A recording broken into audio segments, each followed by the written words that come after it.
BTCनि मोनखानाय ओनसोल एबा गामिया जुदि दानख'जायो होमबा बे BTC शिक्षितआ बहा थागोन? बे सुबिदाखौ दिनै सोर होखो? दुलाराय बर' फरायसा आफाद प्रमद बर' UPPF BTC मानसिया तेजपुराव फरायनांगौ बे बाथ्राखौ बुंनानै रोखा बेखौ गिबियावनो आङो जोंनि निउस रिपर्टारफोरखौ बरायनानै लाबाय। लोगोसे आंनि लोगो अमर सिंह ब्रह्म रिटायार्ड DEO आरो लोगोसे आंनिनो बिसालथे जोंनि direct principal APC pass retired principal Virendra Kumar Basumatary बिथांखौबो आंजों बरायनानै लाफानाय जाबाय। आरो लोगोसे गासिबो रायजो राजाफोरनो गोदान रंजालि बैसागुनि आंनि गोसो गोरबोनि बरायनाय खुलुमनाय बावहरनाय जाबाय। आरो जाहाथे जों बे गोदान रंजालि बैसागुनि दिननिफ्राय जोंनि गोसोआ जाहाथे बयबो गोथार जायो, मोजां जायो, जों जाहाथे मोजां आखल जायो, समाजा मोजां जायो बेनि थाखाय कामना खालामो। आरो लोगोसे थगायलायनाय खालामनाय सावलुन मावलुन समाजाव बेबायदि गाज्रि हुदा बेफोर जाहाथे जोंनाव थाया, समाज बिरोधी मानसिया जोंनाव जाहाथे थाया, आं बेखौ इसोरनाव आर'ज गाबनाय जाबाय। दिनै जोंनि बे बैसागु बोथोर फैनायनि मुहुर्त समाव रायजो राजाखौ जोङो साबधान जानो थाखाय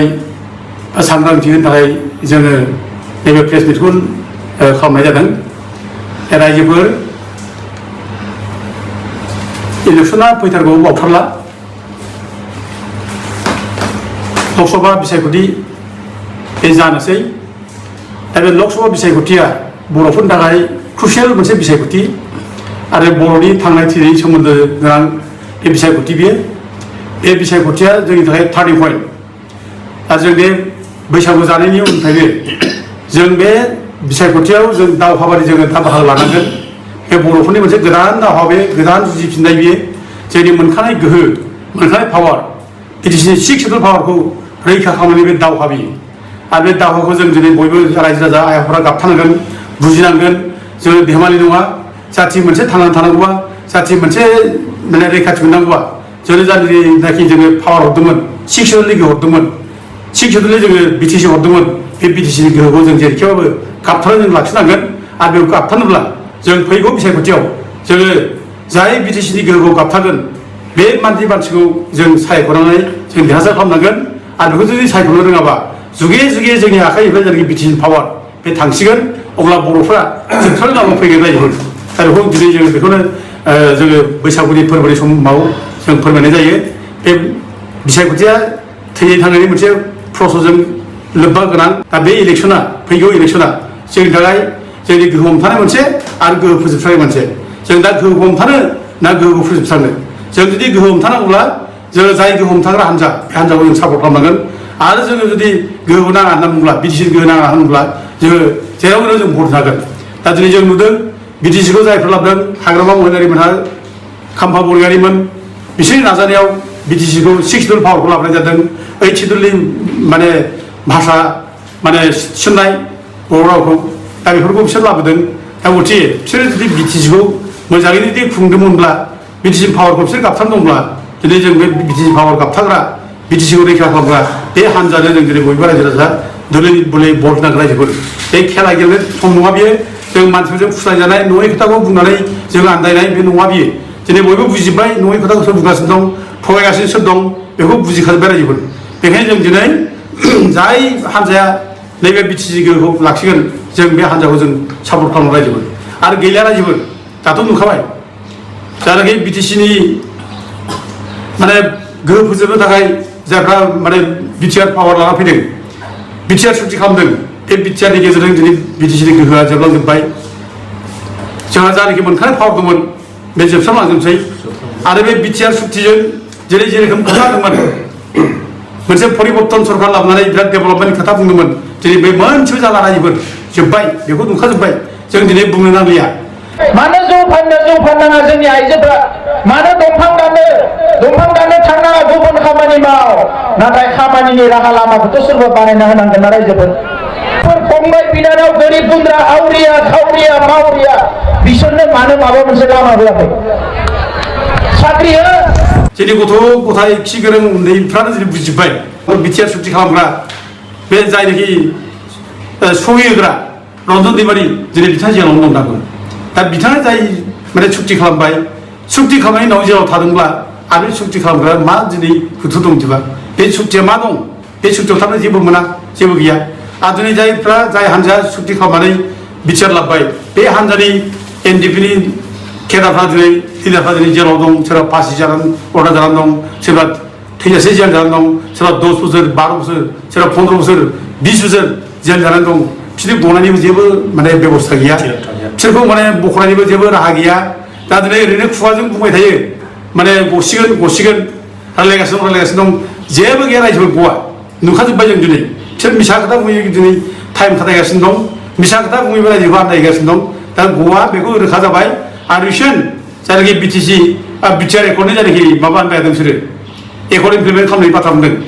बिटिआर एकर्डनि जायनाखि गेजेरजों फैनाय जायनाखि क्लजेसफोर जायनाखि पेकेजफोर जाय पेकेजखौ लानानै डिफेन्स बर'मोनहा बिराद दुगा बुंबाय थादोंमोन जे बे पेकेजखौ मावजोबोब्ला बिटिआरआ मोनसे रायजो मोननायनि लामा एवबाय होनना बुंदोंमोन दा दिनै बे पेकेजआ थांनाय जायनाखि 3 थारिखनि आल'सना सेन्ट्रेल गभर्नमेन्टजों जादोंमोन बे सेन्ट्रेल गभर्नमेन्टजों जानाय आल'सनायाव बे पेकेजआ मावफुंजालिया होननानै सेन्ट्रेल गभर्नमेन्टआ रोखा लिरना होबाय दा बिनिफ्राय दा डिफेन्स बर'मोनहा बिटिआर सुक्ति इमप्लिमेन्ट खालामनांगौ होननानै बुंनायनि खुनु मोनसे अधिकार गैला दिनै डिफेन्स बर'मोनहा बे पेकेज मावफुंनांगौ होननानै बुंनायनि जेबो अधिकार गैला मानोना बे पेकेजाव दंमोन एनआइटि बानायनाय एनआइटिआ जिहेतु अलरेडि सेन्ट्रेलाव दंखायो दा बेखौ बिटिसिआव खालामनो हालाया बे बाथ्राखौ लिरना होबाय रोखानो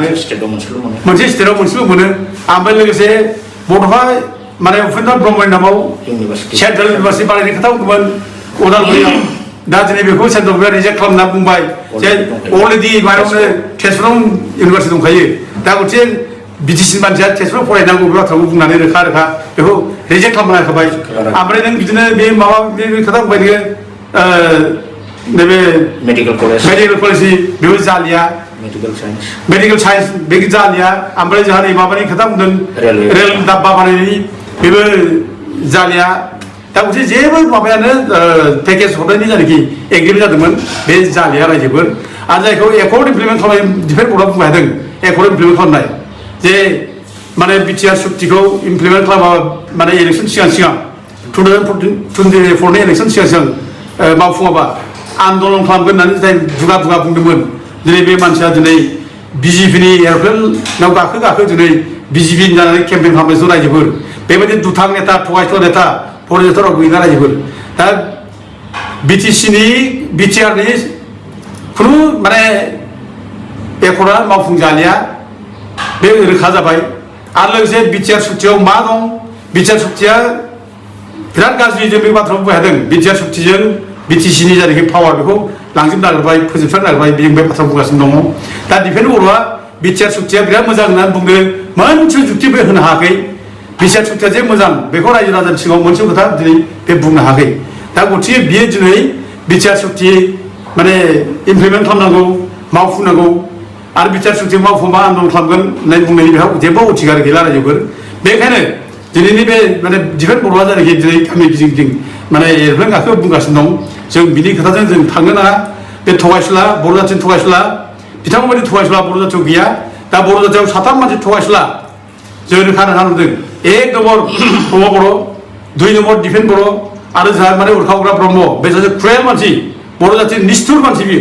दा बे 7 थाखायनो जोंनि बर' जाथिया अभिजब्द जाबाय रायजोफोर दा बेखायनो जों दिनै बिसोरनि खोथाजों सोलिनो नाङा रायजोफोरा एबार इलेक्सनखौ जोङो मोजाङै जाथिनि खाथियाव जाथिखौ रैखा खालामनायनि खाथियाव 6 दलनि जायनाखि गोहो बिटिसिनि गोहो बेखौ माने लाखिफिननायनि खाथियाव जोङो बयबो ज' जालायनानै बिपिएफ हान्जानो भट नांगौ जों बेखौ गुरै खावलायहरो आरो दिनै जों दा नुदों दिनै माखासे नेताफ्रा दिनै ओरै बारनाय दा मैया दाखालि बिराद रायबाय बिटिआर सुक्तिया मोजां नंथ्रा बिटिआर सुक्तिनि गेजेरजों बिटिसि सुक्तिनि जायनाखि बिटिसिनि पावार बेखौ फोजोबस्रांनो नागिरबाय दा मैया दाखालि रायबाय बिरादनो चन्दन ब्रह्म बिथाङानो बुंदों बेखौ आं बेखौ नामखौ बुंनाय जाबाय आरो नोङो माबाखौ बुंनाय जाबाय जे प्रमद बर'आ एकदम थगायसुला बिदि होननानै बिराद रायबाय थानाय जाबाय डिफेन्स बर'मोनखौ बिराद रायबाय थगायसुला नेता बर' जाथियाव थगायबाय होनना बुंबाय थानाय जाबाय बे चन्दन ब्रह्मआ दिनै नै माने इउपिपिएलआव बारसोमलायबाय बेहा मा निति दं बेहा मा आदर्श दं बेहा मैया दाखालि बे डिफेन्स बर'खौ नायनानै मैया दाखालि चन्दन ब्रह्मआ बे माने बर'खौ नायनानै बिटिआर सुक्तिनि बेरेखा जिग' बाथ्रा बुंनानै दिनै बियो मा मोखाय इउपिपिएल थांखो मा मोखाय बे प्रमद बर' जानो केम्पेइन खालामगोन मा मोखाय बियो दिनै डिफेन्स बर' जानो बाथ्रा बुंगोन बे लासिं सिं रायजोफोर जोंनि नेताफोरनि समाव बिदि जानो नाङा जोंनि नेताफ्रा दिदोम जानांगौ गोगोम जानांगौ खोमथा जानांगौ गावनि आदर्शखौ लाखिनानै सब समाय बे थानांगौ गावनि आदर्शखौ लानानै बाथ्रा बुंनांगौ दिनै बे आदर्श गैयै माने बर' समाजाव मा आखु दिन्थिनो नागिरदोंमोनलाय बेखौ नायो बेजों अखानायै लोगो लायफिनो मा आदर्श बियो मा निथि बियो मा आखु फोरोंनानै जाफिनो दा दिनै गावसोर बायदि ओरै फिनजाब ओरै फिनजाब मोख्रा बालान बारनो रायजो राजाखौ फोरोंदों नामा रायजोफ्रा बिदि बारनांगौ नामा माने रायजोफोरखौ ओरैबायदि बुंनाय जादों बे गोरिब गुन्द्रा माने लेखा रोङै जाम्बा जाम्बा बर' रायजो राजाफोर बुंनाय जादों जे ओइ जाम्बा बर' जाम्बाफोर ओइ लेखा रोङै माने बर'फोर नोंसोरो जोंनि जेबो नङा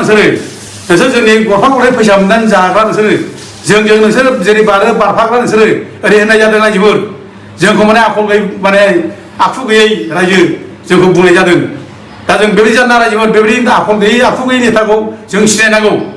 बेबायदि आखल गैयै आखु गैयै मानसिखौ जों शिक्षा नांगौ जों जे गोरिब जोंनि जाम्बा जाम्बि जोंहा जे आदर्श दं जोंहा आखु दं जों बेखौ दिन्थिनांगौ जों थाखा फैसाजों बायजाग्रा नङा जों थाखा फैसाजों माबा मोनसे सुजुग सुबिदानि थाखाय जों सोरबा नेता बारब्लानो ओरै फिनजा बारफ्राग्रा जों नङा जोंनि साफा साफा नेताफ्रा जानो हागौ जों बिदि नङा रायजोफोर जों बेबायदि फिटखौ जों बेबायदि आखुखौ जों लाना थानांगोन होमब्लासो समाजा मोजां जागोन नङाबा समाजा मोजां जानाय नङा रायजोफोर आं ओंखायनो दिनै बयबो रायजो राजाखौ खावलायहरो जाहाथे रायजो राजाफ्रा बेबायदि नेताफोरनि खाथियाव जों जाहाथे खर' गंग्लाया बेबायदि नेताफोरखौ जों जाहाथे शिक्षा होयो बेबायदि नेताफोरखौ जों जाहाथे माने खुनु दिन जों बाख्नायोआ जों बेखौ रायजो राजाखौ गुरै खावलायहरो आरो फैगौ बैसागुनि उननिफ्राय जाहाथे जोंनि रायजो राजाफ्रा गोख्रों गोसो लानानै मन'बल लानानै जाथि दानायनि मोनसे स्पिरिट लानानै जाथि गाबथानाय जाथियाव जायनाखि मोनखानाय पावार बिटिसिनिफ्राय पावार सिक्सुल पावार बे थिलेबलेब रायजो बे थिलेबलेब रायजोखौ जों जाहाथे लाखिनायनि जों जाहाथे बयबो जाहाथे गोसो गोरा जानानै फैगौ बैसागुआव जाहाथे माने बाहागो लायो आं बेखौ खावलायो दा जोङो बे मोननाय मोनैनि हिसाब खालामनाया जों जाय जोंनि बिटिसि सिक्सुलखौ लाखिगोन बेनि गेजेराव जों खालामगोन नांलायबाय थागोन जों मा मोनदों मा मोनाखै जों बेजों नांलायबाय थागोन खिन्थु जायफ्रा जोंनो जेबो होफैखाथारला जायफ्रा जाथि बुथारनो नागिरबाय जायफ्रा जाथिखौ फोजोबस्रांनो नागिरबाय दा बेजों जों थांनानै जों बेयाव हिसाब निकास खालामनाङा रायजोफोर बेयाव थांनानै जोङो मोननाय मोनैनि जोङो माने बेयाव हिसाब निकास खालामनाङा जों हिसाब निकास खालामब्ला जों नै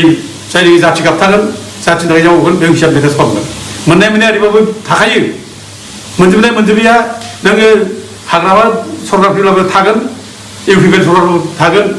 बयनिबो खेबसे होजोबखानाय नङा खिन्थु जोंनि मेइन माने माबा जागोन इस्युआ जागोन जोङो जाथिखौ बोरै गाबथानो जों बोरै जोंनि मोनखानाय सिक्सुल पावार बे थिलेबलेब रायजोखौ जों बोरै लाखिफिननो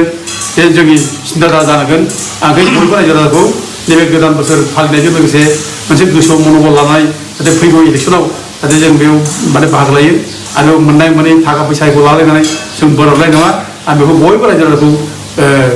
खुलुमनानै खावलायहरनाय जाबाय